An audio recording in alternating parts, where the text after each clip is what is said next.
CID के season 2 में एक बिल्डिंग का कंस्ट्रक्शन का काम चल रहा था। वो बिल्डिंग एक बहुत ही बड़े मैनेजर की रहती है। मैनेजर उस बिल्डिंग को देखने के लिए आता है। अपना जो कार रहता है वह नीचे लगाकर वह ऊपर चला जाता है।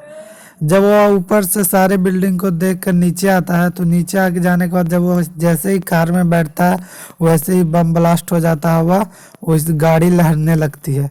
वहाँ का जो एक गार्ड रहता है वो तुरंत ही फ़ौरन सीआईडी को कॉल करता है सीआईडी टीम के पास, और सीआईडी टीम वहाँ पे आती है। सीआईडी टीम आने के बाद वहाँ फायर ब्रिगेड को बुलाया जाता है। फायर ब्रिगेड जो आते हैं वह पूरे आग को बुझा देते हैं। बुझा देने के बाद वहाँ पर पता चलता है कि एक सीसीटीवी कैमरा भी था, जिसके दौरान CID officer SP Pradyuman sir देखते हैं कि एक काला नकाब पहनकर इसके अंदर बम फिट किया था। सीआईडी के सारे टीम को शक होने लगता है कि वो आदमी कोई नहीं बल्कि यहीं आसपास के ही होगा, क्योंकि उसे पता होगा कि तब तो कि जी ये आदमी आज आने वाला है, तभी उसने बम लेकर आया और फिट किया है। वहाँ पर जितने भी लेबर मजदूर थे सारे को बुलाया जाता है और सारे को एक लाइन में खड़ा करके पूछा जाता है। सीआईडी ऑफिसर दया सर वहीं पे रहते हैं। बोलते हैं कि आप जब तक ये केस सॉल्व नहीं हो जाएगा तुम लोगों से कोई भी शहर छोड़कर बाहर नहीं जाएगा।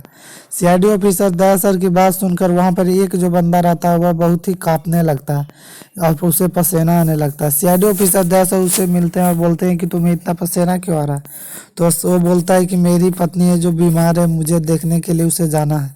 सीआईडी ऑफिसर दया सर बोलता है कि कहाँ जाना है, तो अब मुंबई के लिए नाम लेता है, जिसके कारण वह बोलते हैं कि जब ये दिल्ली में है, मुंबई यहाँ से दूर है काफ़ी, तुम्हें जाने में टाइम भी लगेगा।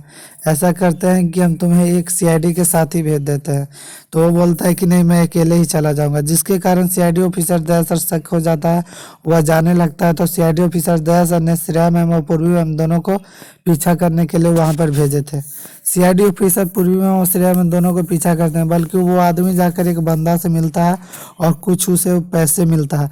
वो आदमी पैसे देकर वह चला जाता है। सीआईडी ऑफिसर पूर्वी मैम उस आदमी के पीछे पीछे जाते हैं, पर वो आदमी तुरंत ही गायब हो जाता है, जिससे पता नहीं चलता है। और इधर श्रेया मैम इस आदमी के पीछे पीछे लगे रहते हैं। लास्ट में जैसे ही वो भागने लगता है सीआईडी इंस्पेक्टर श्रेया मैम को देखकर, तो वो उसे पकड़ लेते हैं। पकड़ लेने के बाद सीआईडी इंस्पेक्टर श्रेया मैम उस आदमी के बारे में पूछते हैं जिसने पैसे दिए थे। वो आदमी नहीं बताता है, बल्कि वह फिर सीआईडी ऑफिसर दया सर वहाँ पर आते हैं और उसे एक चटाक देते हैं, तो तुरंत ही सारे सच्चाई बता देता है और बताता है कि वो आदमी पैसे दिया था मुझे बम फिट करने के लिए। बोला था कि जब भी तुम्हारे साहब आएंगे तो उसमें बम फिट कर देना उसके कार में। सीआईडी ऑफिसर दया सर उस आदमी को पकड़ने के लिए बहुत ही प्रयास करते हैं। उसका एक गैंग रहता है जो कि उसे पैसे दिया था। उस गैंग में आकर वो दूसरे कंपनी का मालिक रहता है जो कि इस आदमी को मरवाना चाहता था। वो आदमी लास्ट में पकड़ा जाता है, क्योंकि सीआईडी ऑफिसर दया सर उस आदमी के दौरान उसे भी पकड़ लेते हैं।